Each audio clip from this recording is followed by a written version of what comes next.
मन के हारे हार है, मन के जीते जीत। आज मैं आपको एक छोटा सा किस्सा सुनाती हूँ। 1989 में पैट सिड 50 साल की थी जब उन्हें यह पता चला कि वे कैंसर की अंतिम अवस्था की शिकार थी और जीवित रहने के लिए उनके पास महज 6 महीने का वक्त बचा था। वे अपने दुर्भाग्य पर रो सकती थी,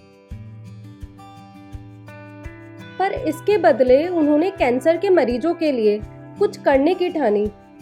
उन्होंने अपनी सारी शक्ति लगाकर धनराशि इकट्ठा की ताकि कैंसर की शुरुआती पहचान के लिए क्रिस्टी हॉस्पिटल मैनचेस्टर के लिए एक आधुनिक स्कैनर खरीदा जा सके।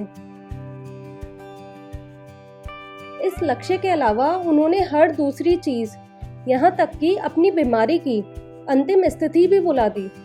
इस प्रक्रिया में उन्होंने डॉक्टर द्वारा दिए गए 6 महीने से ज्यादा वक्त गुजार दिया।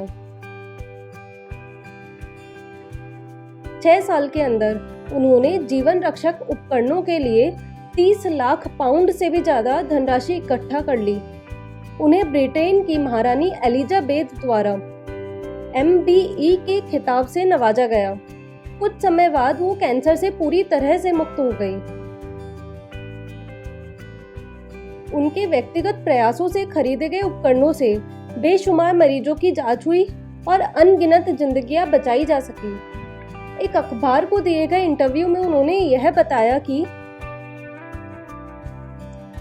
मैंने कैंसर के 2 पुरुष मरीजों के विषय में सुना जिन्हें मेरी ही तरह डॉक्टर ने जीने को केवल 6 महीने दिए थे। उनमें से एक अपने घर गए, अपने अंतिम संस्कार के सारे इंतजाम किए और 15 दिन बाद ही मर गए। दूसरे ने अपने घर पहुंच अपने 7 बच्चों को देखा और सोचा, अगर मैं नहीं रहा तो ये सारे कैसे और क्या करेंगे। उसके बाद 20 वर्ष बीत चुके हैं। वे सारे बच्चे बड़े हो चुके हैं और उनका पिता अभी भी जीवित है। USA के डॉक्टर कार्ल साइमंटन ने ध्यान यानी मेडिटेशन की अपनी तकनीकों से कैंसर की अंतिम अवस्था के कई मरीजों को कैंसर मुक्त किया है।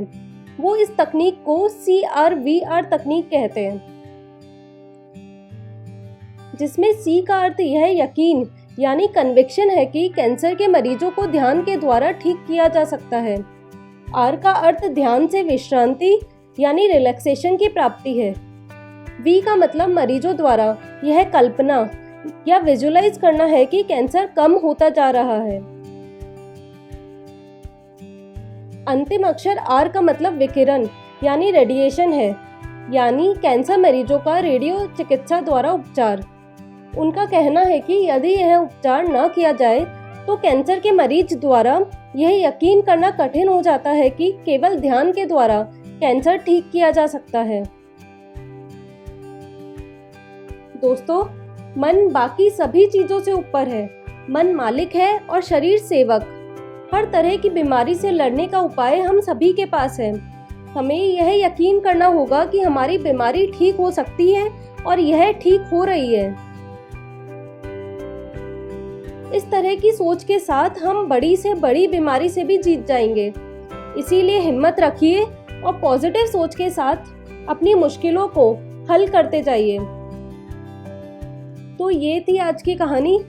मिलते हैं आपसे नेक्स्ट वीडियो में एक नई कहानी के साथ। Thanks for watching.